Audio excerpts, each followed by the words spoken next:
the Air Force join us. And I thought, how will I ever top that? I think we've topped it today, right?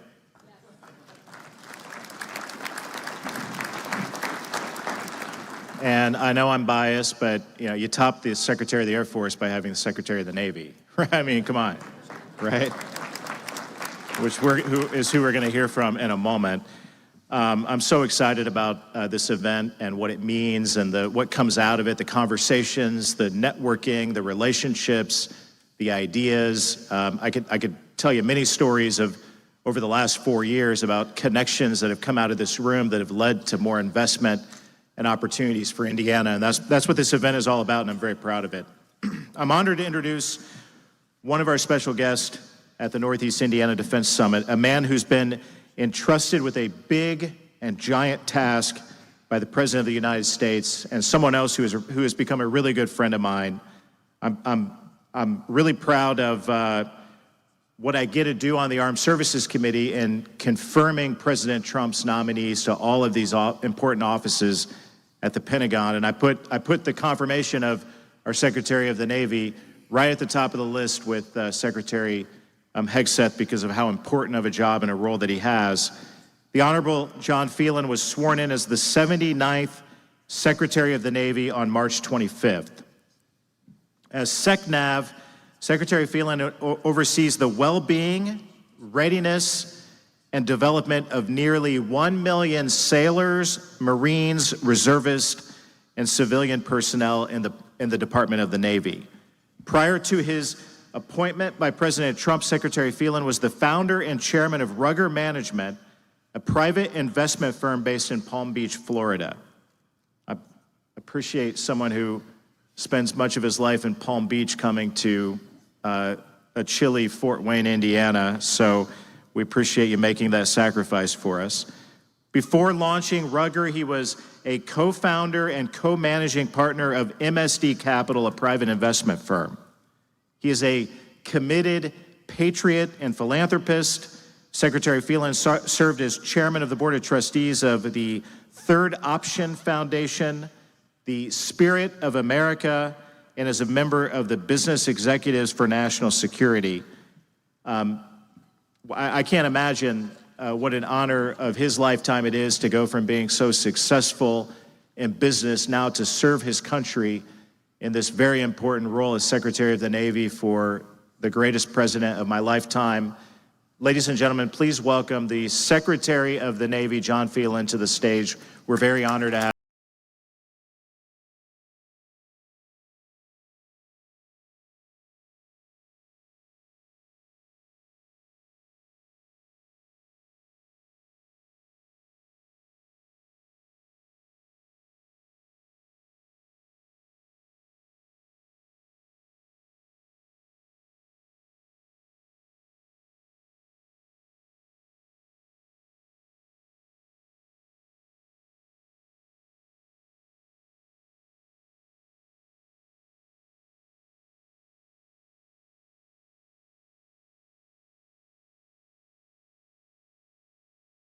partners, thank you for being here. It's good to be in Indiana, home to Naval Surface Warfare Center Crane, one of the Navy's most important engine rooms, as we like to call it. And I'm okay with the cold, even though I'm from Florida and grew up there. It's good to get back to the cold every once in a while. It kind of thickens your blood. So this state pairs a deep bench of skilled trades and engineers with a central logistics hub, turning precision machining and process reliability into competitive advantage. America's Navy doesn't start at sea. It starts here, where you make things and where capacity, speed, and repeatable quality convert requirements into deterrence. But for this relationship to work at the speed the current environment demands, we have to be clear about what we are trying to do. The Navy cannot afford to be isolated from its suppliers who keep the fleet moving. We have to communicate our needs, our timelines, our strategic direction of travel with precision and clarity. Industry should not have to guess what problems we are trying to solve, nor should they be mired in the valley of procurement death that occurs in the Pentagon. So let me say this plainly.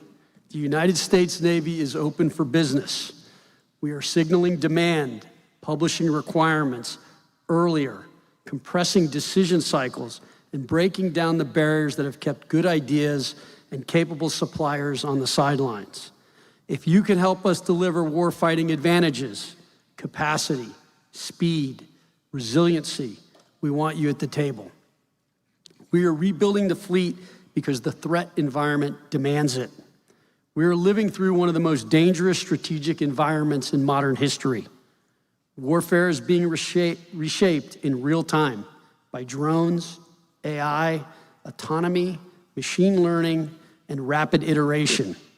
A time where warfighters, coders, and manufacturers adapt capabilities mid-fight and in some cases mid-day to change the enemy's calculus. The ability to adapt and iterate is no longer a competitive edge.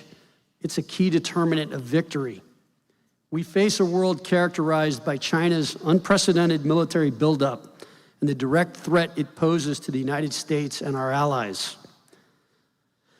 A more vulnerable homeland after years of unsecured borders and increasingly capable air and missile threats, and the persistent dangers of Russia, Iran, North Korea, transnational cartels, and globally sponsored terrorist organizations. This is a world that demands a combat-credible naval force, ready to fight and ready to win, anytime, anywhere, against any adversary. For 250 years, the Navy Marine Corps team has protected America's interest, delivered sea control and power projection, kept sea lanes open, and ensured our prosperity. This has been a busy year for our Navy Marine Corps team, from Operation Midnight Hammer, when an Ohio-class submarine from hundreds of miles away put multiple Tomahawk missiles precisely on target, degrading Iran's nuclear capability with devastating effect, to the Red Sea, where our ships have stood watch against multiple drone and missile attacks across 380 separate engagements to keep sea lanes open and commerce moving. And recently, in Operations Atlantic and Pacific Watch, the Department of Navy has seized more than 450 metric tons of cocaine worth more than $11 billion. Those seizures aren't just numbers. They are lives saved and communities spared. This is what readiness looks like. Sea lanes open, allies reassured, enemies deterred, and the American people and our way of life protected. In every century and in every conflict, control of the seas has been the decisive factor. Today is no different, and America's sailors and Marines are proving it every day. However, our status as the world's dominant sea power is increasingly being contested, and it is no longer guaranteed. This did not happen overnight. These problems have been building for more than 2 decades. A systemic degradation of our industrial and shipbuilding capacity. Our manufacturing base today is roughly 1/3 the size it was 3 decades ago. Workforce constraints are stretching build schedules. Our shipbuilding enterprise has eroded, hollowing out capacity we must have to deter war. Nearly every ship class in the Navy is behind in construction. 58 of 59 ships are significantly delayed, many by more than 2 years, all with major cost overruns.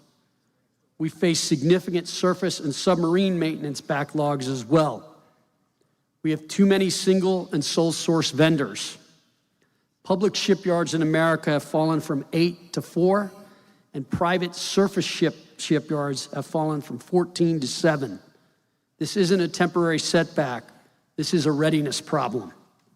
It is a systemic problem that has eroded the very capacity we rely on to deter war, and it is one President Trump has correctly identified and we are now addressing. Commercially, the picture is just as stark. The United States produces less than 1% of the world's commercial ships.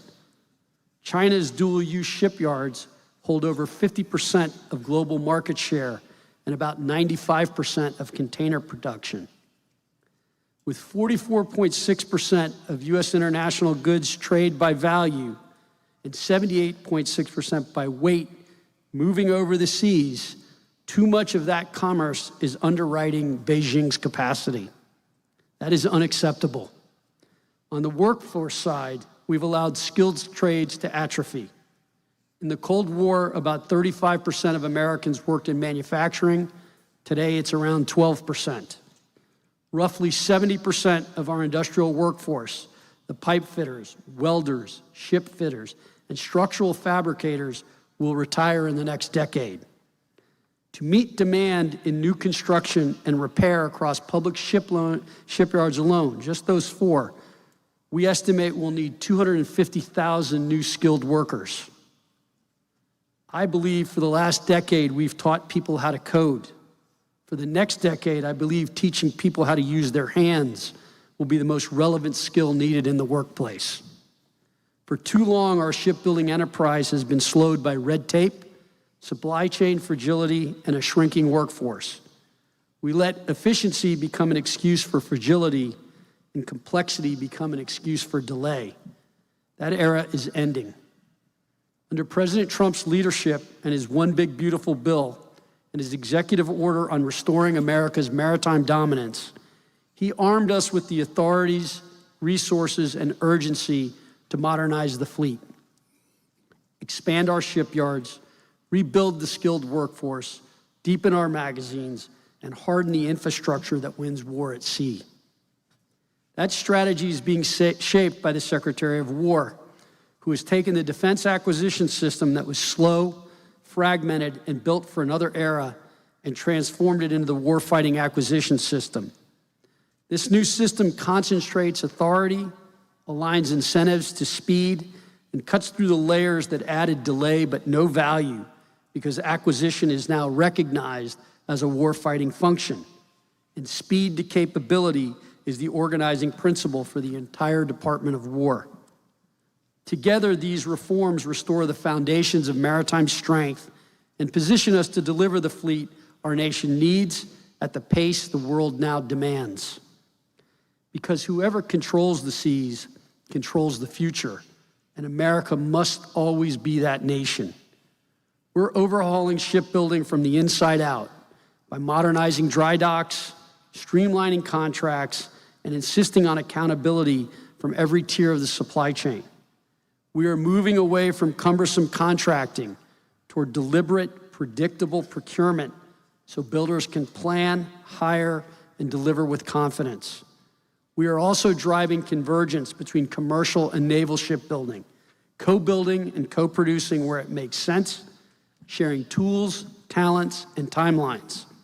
That redundancy and resiliency is essential to a fragile base. So what's changed inside the Department of the Navy? We are taking smarter and better calculated risks. We are learning to iterate in real time. And we are grounding our reforms in the playbook of the innovators who came before us, leaders like Admiral Wayne Meyer and General Victor Krulak. These were men who refused to believe that tomorrow's security could be purchased with yesterday's thinking. Admiral Wayne Meyer looked at the accelerating threat of jets, precision missiles, and electronic warfare, and understood that legacy defenses would not save future ships. He integrated radars, interceptors, and computing power into Aegis and reshaped naval warfare forever. General Victor Krulak, who traveled to Washington in 1939 with detailed evidence of Japanese amphibious craft, found his report buried in a drawer, stamped with a Post-it that said, "The work of some nut in China." His analysis proved prophetic, and his persistence helped drive the creation of the Higgins boat, the workhorse of Allied landings from Guadalcanal to Normandy. Innovation often looks impractical, strange, even foolish, or like the work of some nut in China, right up until the moment it becomes indispensable. These leaders pushed, they iterated in real time, they refused to take no for an answer. Different eras, same lesson. The future belongs to leaders that take risk, move fast, and refuse to accept that's how we've always done it as the final word. It is my goal, my priority, and frankly, my obligation to ensure that yesterday's lessons forge tomorrow's maritime superiority. If I leave anything behind, my hope as Secretary of Navy will be a Navy that is stronger, more capable, and more adaptable than the one I inherited. A Navy that wins anywhere, anytime, 24/7, 365. To make this a reality, over the last several months, we have restructured how we buy, build, and field capability. We established a new group to place smart bets on breakthrough technologies and speed up capabilities, helping us move from operational problems to deployable solutions faster. We also created a new unified unmanned and autonomy group led by a 3-star admiral, a deputy assistant secretary, and a portfolio acquisition executive for robotic and autonomous systems to drive requirements, acquisition, and delivery under one accountable architecture. The mission is simple: accelerate integration of unmanned systems across the fleet and ensure they interoperate seamlessly with manned platforms. My view is simple: human and machine together will outperform human or machine alone. We are organizing the department to capture that advantage. We've also put our weight behind the maritime industrial base, increasing throughput, compressing design timelines, and accelerating maintenance and modernization cycles. This is not a pilot or a study. This is execution. Faster contracting decisions, better design and modular build, tighter operator feedback loops, and early industry involvement so production problems are identified early and projects start on schedule and stay on track. Shipbuilding and readiness remain the department's and my top priorities.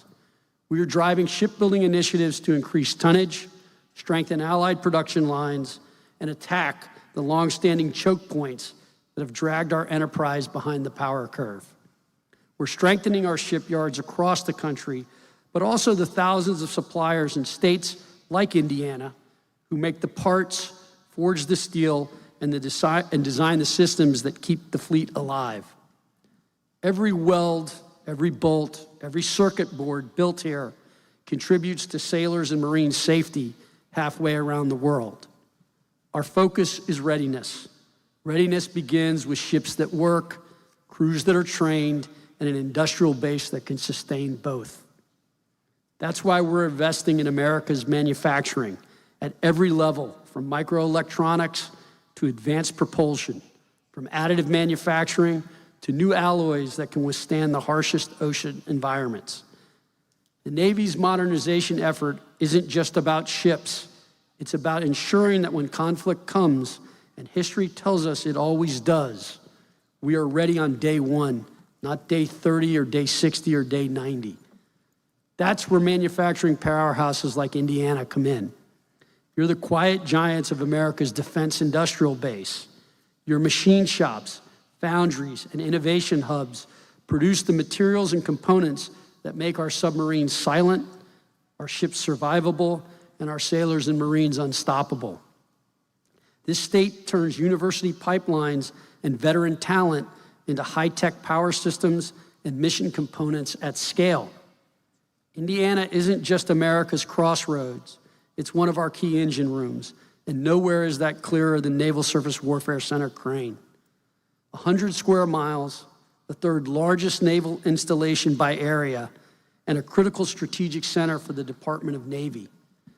Crane drives expeditionary warfare, electronic warfare, hypersonics, and advanced sensing.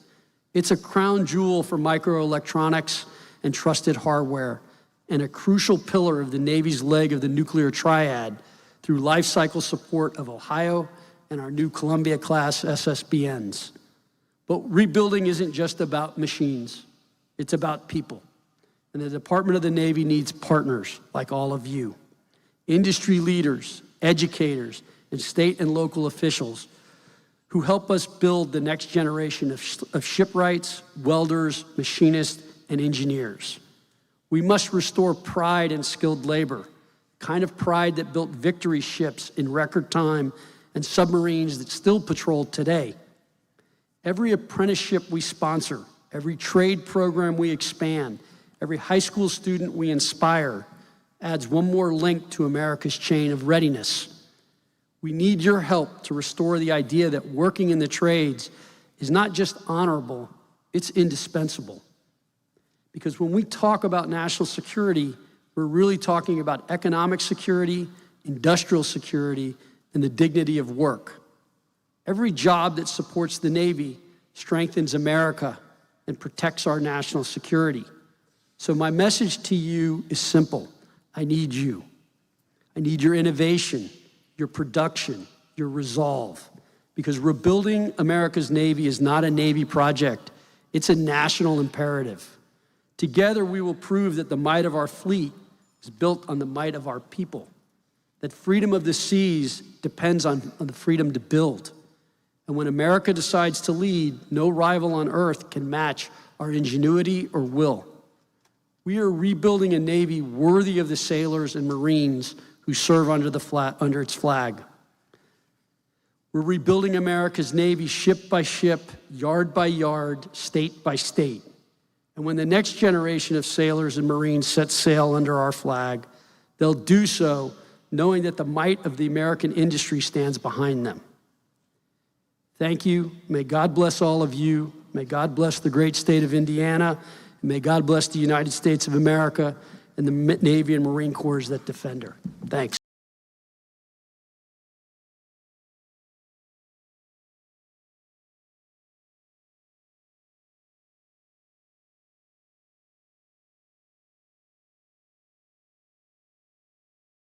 Very good. Thank you for those remarks. I especially appreciate that line. I'm going to steal it from you. Indiana's the quiet giant of defense industry. That's what this event is all about, to bring our defense industry together with leaders like you and talk about how we can grow it and build upon it. And wanted to have a quick conversation with you. And I think, David, we're going to open it up for maybe a couple of questions in the room as well when we're done. Is that the plan? Yes.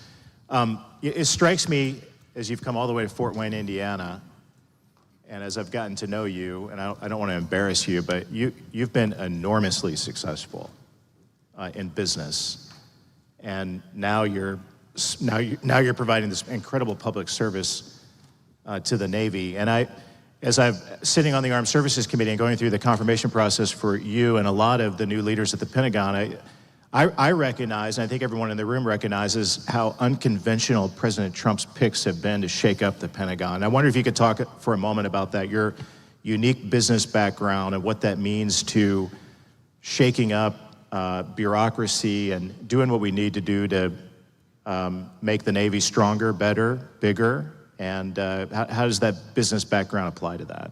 Well, thank you for having me, and thanks for the question. I think, very early on, I said, I think in maybe my second or third speech, I said, we're in the business of warfare. And it created some kind of, some people thought, this business guy. It is what we do. We are in the business of warfare. And I often ask in my meetings when we're going through things about, sir, it'll take us 6 years to design this, 10 years to build it. It'll take us 3 years to design this missile and 3 years to make it. What would we do if we were at war? And they're like, well, we would cut that in half and we would do things much faster. Why aren't we doing that? Like, that is our business. Why is our attitude not that because we are at war in our own way and we need to understand it. And so I think, what I have found in the Navy, which is great, is we have an incredible amount of talent in the Navy and the Marine Corps. And we have really top talent that is mired in 20th century processes. And they want to change and they want to get better. And I think bringing a businessman's perspective and looking at things a little bit differently, I think for them, hopefully, has been refreshing. And I found that they really embrace the way I look at it. I constantly kind of challenge them when we're looking at, there's one ship that I'm looking at right now in a class that is basically 80% of the cost of another ship and 60% of its capability. So if you were in business, you would kill that ship and just build the other ones. And I think when you start to frame things that way and look at things that way, they begin to say, yes, that's the right way to look at it. So I think it's been a big advantage, to be honest, coming from a business background and looking at the processes and studying them and trying to figure out how to adopt more modern practices. You know, I've now visited, I think I'm up to 12 U.S. shipyards and 4 foreign shipyards. And when I tell you we are stuck in 1980s manufacturing in these yards, even in some of our missile manufacturing plants that I've visited, it's astounding to me that we have not updated. And I think that, you know, we've unfortunately created behaviors and incentives that don't make sense. And I think with a businessman, you can question those and say, why are we doing this? Why does it make sense? So I don't try to focus on who's to blame or where's the problem. I just focus on how do we fix this? How do we change this? How do we, you know, if everyone beats up all the big primes, and I get it, but they behave the way they do because we created the incentives for them to behave that way. And it's the same thing with the Navy. And so we just need to change the incentive structures. And I think that's the perspective I get to bring. You have the perfect background to do that. And President Trump he has that attitude, right? I mean, we have to fix it. It's not working. And I like, when I sat down with you and did our initial interview in my office after you were nominated by the president, I liked your story. Maybe you could share it with everybody about how intensely focused President Trump is on shipbuilding. He was hammering you and beating you up about it even before you were confirmed in office. And can you talk about that? Why President Trump gets this, he understands this. How focused is he on shipbuilding? Yeah, I can't overstate the president's engagement. He is very, you know, when I was nominated and not confirmed, a couple of different times, you know, he sent over pictures of rusted U.S. ships in ports. He sent pictures of other ships and that looked better than ours, and is like, you know, I remember he called me one time. I think it was literally like 12:30, 1 o'clock in the morning. He goes, "What are you doing?" I said, "Oh, you know, sir, reading the Wall Street Journal." And he started laughing. He goes, "Were you sleeping?" I go, "Yeah, I was." But he goes, "Well, can you talk?" I go, "Absolutely." And he goes, "I really don't like this rusted ships. What are you doing about it?" And I said, "You know, sir, I'm not confirmed yet." And so there's not much I can do about it. He goes, "Really?" I go, "Yeah." And he goes, "Okay, well, we need to fix that. We need to get on that, and we need to get ships done." He goes, you know, he understands that to be a superpower, you need to be a sea power. And that's just a fact. And so he is very focused on this and us basically maintaining our competitive edge. He does not like the fact that we have given up making things in this country, and he's right. And I think we really have hollowed out our ability to make things. And I think, you know, one of the things that I'm trying to do, and one of the things in the Navy, I think everybody loves to talk about Silicon Valley and VC and technology and bringing all this new stuff in. That's great, but I need people who make things, not coders. And I really do believe that the next 10 years, people who make things are going to be the really indispensable skill that we need. And it's already happening in front of us. Look how difficult computer science majors are getting jobs. It's because AI codes faster, and it will. So, but AI can't fix your air conditioning. AI can't make a aircraft carrier. AI can't bend steel. These are all things that we're going to need, and these are jobs that are highly skilled, and candidly, the president has focused on this. We need to get wages up to a more requisite level where they deserve to be for these highly skilled trades, and that's something we're very focused on. I like how you put that in your speech, and it takes technology and the people to get it done. And one thing we did in the Big Beautiful Bill that you were a big part of was to invest money in AI, in shipbuilding. We have Shyam Sankar from Palantir here, and we're going to talk about this a little bit in a moment too, but can you talk about how important that is, what that looks like, and what this investment from the Big Beautiful Bill will do to marry those two, technology and the people to get it done? Yeah, so I think there are a couple things the One Big Beautiful Bill did. So it It gave us, I believe it's 13 different combat ships, and then there's the add-on from OMB, which is another 50 ships. So hopefully we'll get that, which will really help kickstart the maritime industrial base building we need to do. But there's also a significant amount of money for unmanned or uncrewed, what do you want to call it, and also for shipyard optimization investment. So actual investment in our infrastructure, in our dry docks.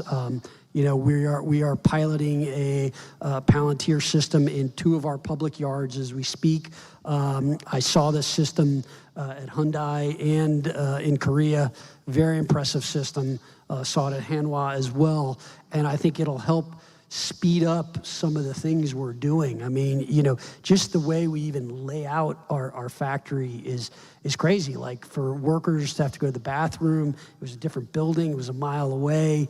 We were losing all of these kinds of efficiencies that normally you would see. Like if you go into an Amazon plant or SpaceX, laid out very, very differently. You know, I think we need to bring in technology because the complexity of our manufacturing is something to be seen. I've told people if you're lucky enough to go in and see a nuclear ballistic submarine being manufactured, it is like nothing I have ever seen.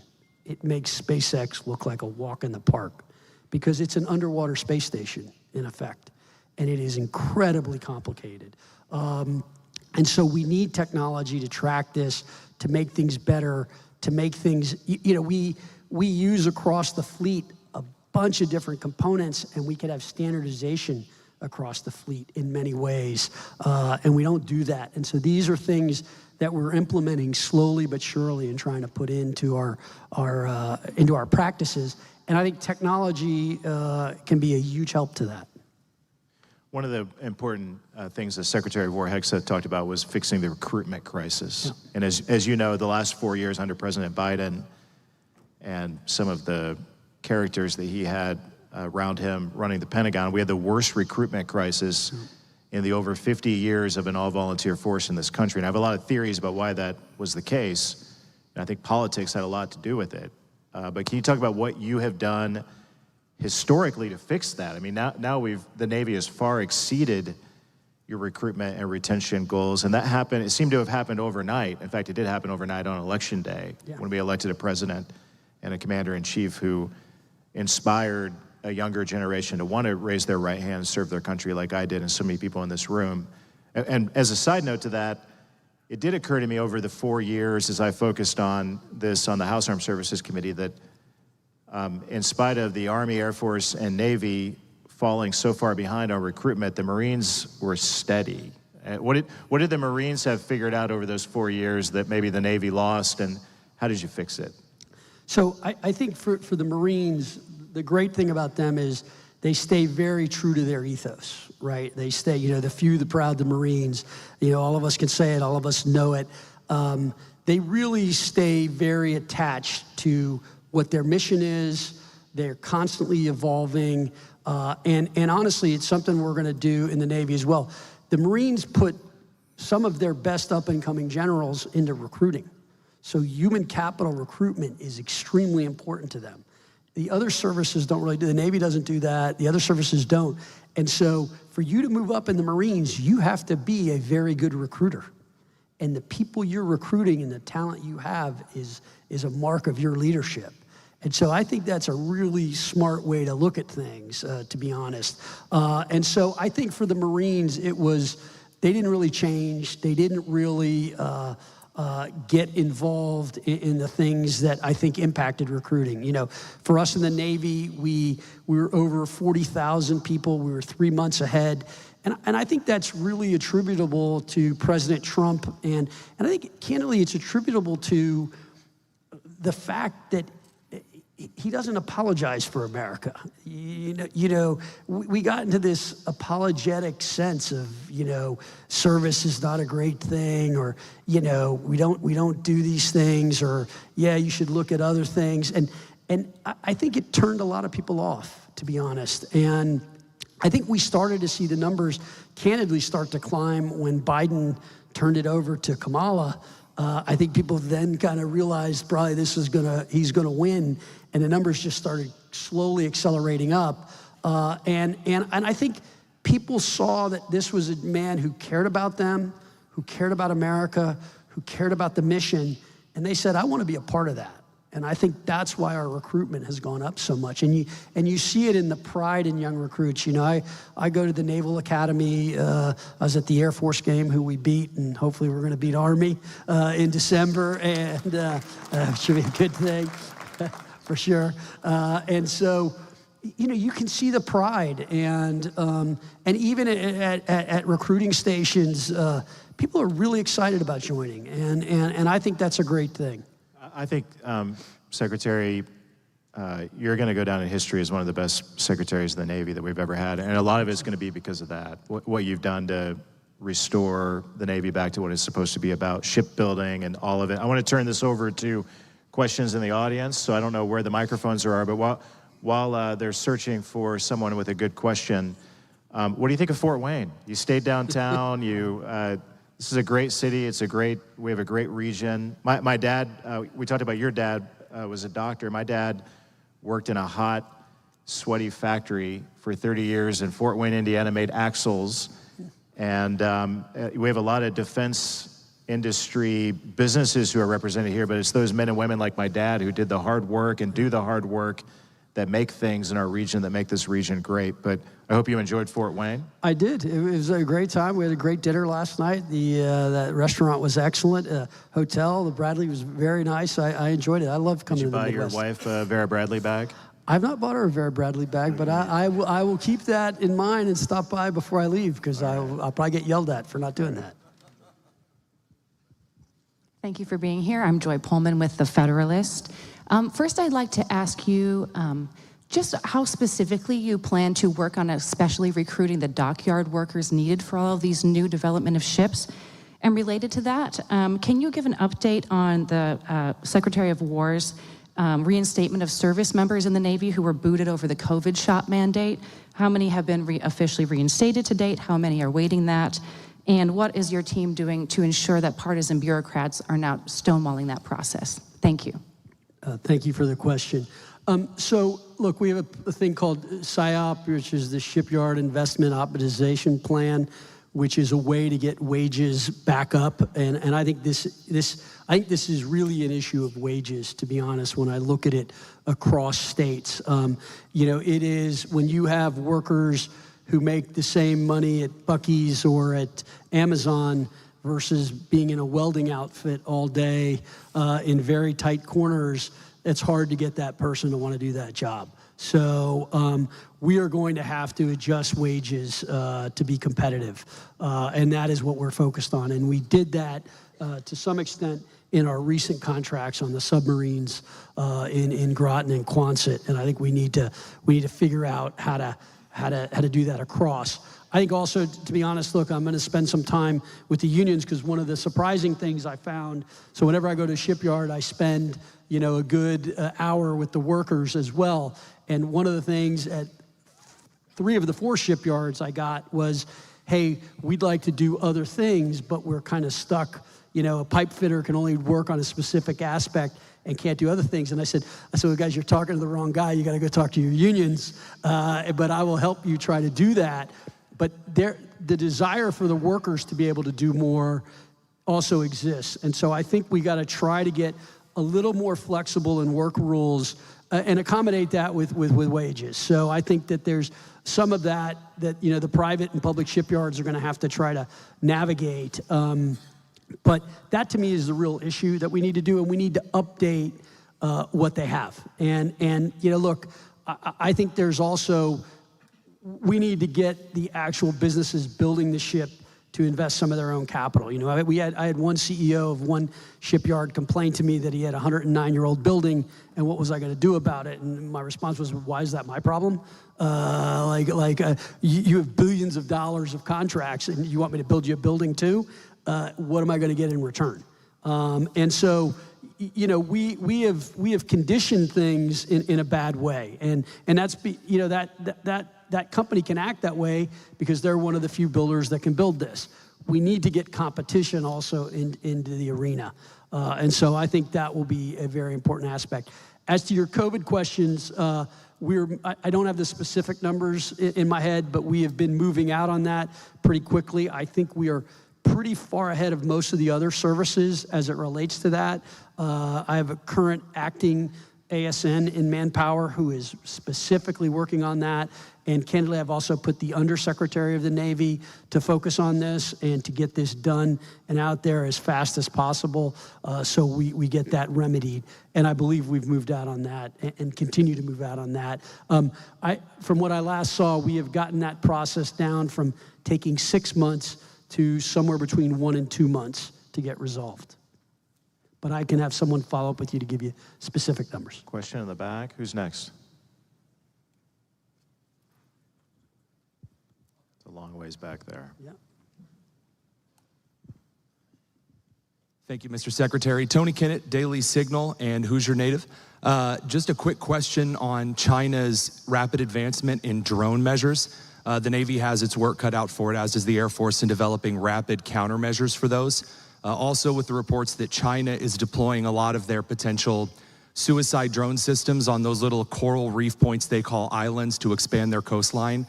Does the administration, I know you earlier mentioned the undersecretary in respect to technological advancement, how much is the Navy focusing on deploying drone countermeasures on new ship builds and in our installations?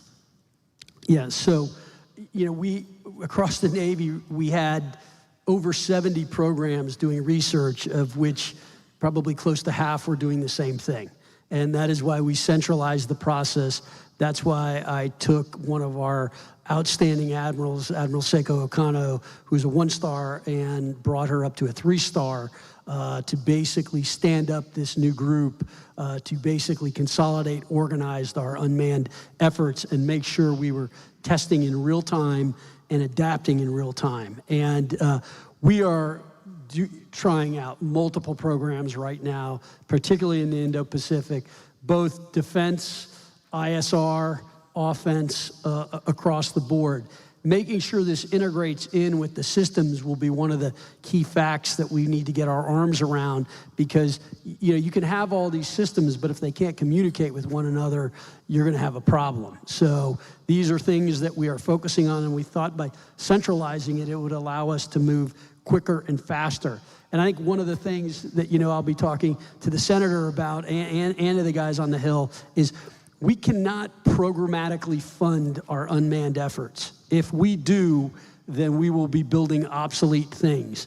The speed of iteration in unmanned is incredible, and it is happening very fast. So just to give you an example, in the Ukraine, if I had bought what they were using 6 months ago, it is 5 generations behind. So we can't programmatically fund this and say, this is it, this is what we're gonna build. We have to build adaptability and iteration inside to that procurement cycle.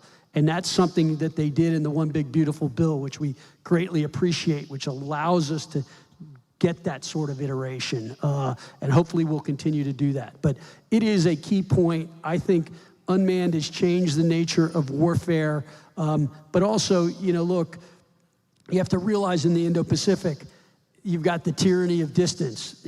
Drones traveling very far with ordnance, that's a big challenge. And so understand that how they're used and how you defend against them is going to be a very big deal, but that integration will be the key to victory in my mind. Our countdown clock is in the negative, so I've got to cut this off. But before I do, I want to thank you again for your incredible commitment to Crane. Crane is so important to Indiana. And I know Phil Smith and the guy, we have a lot of guys here who are from Crane, leadership at Crane, and you have taken more of an interest in Crane than any Secretary of the Navy in the 9 years that I've been in Washington, D.C., and I appreciate that very much. So, ladies and gentlemen, please join me in thanking the Secretary of the Navy for coming to Fort Wayne today and being a part of this event.